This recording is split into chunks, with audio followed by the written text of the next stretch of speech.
celebrate the gift, no, of being stewards of the earth nga kinagabayan ni Santo Niño. So amo na ang ato nga performance. So pwede na siya ma-express sa proscenium na stage. Mga bakit ang proscenium nga stage, ang audience sa isa piyak, ang ato nga performer sa piyak, no?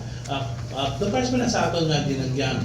Ang aton nga stage kita man kadako actually.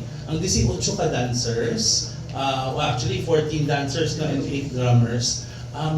Na ina sa inang espasyo naton.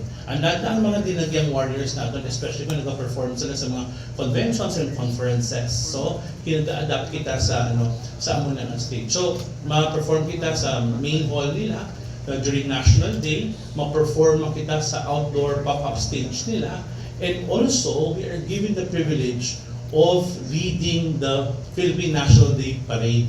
In fact, kita lagi ng performers some Philippines during the parade. Inaiya, sad-sad naman na.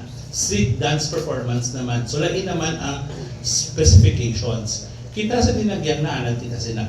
Because we live in the streets, we perform in various stages, and we will abide by the dimensions and specifications nila.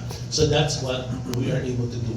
Now, we're very happy that even if gamay lang aton nga performers, even ang aton no choreographers, directors, even ang si Tata, ang aton nga halang doon na designer mag-perform.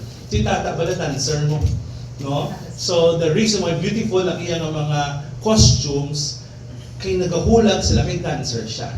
So kami ni Albert, kung ilihugon mo kami, pwede mo kami. Hindi tago sa pagupuan, no? Pero hindi mo kami gusto mo. Oo. Pero we are ready to perform given the limitations, and we see the limitations as opportunities to create. Amo kita na as artists. Thank you.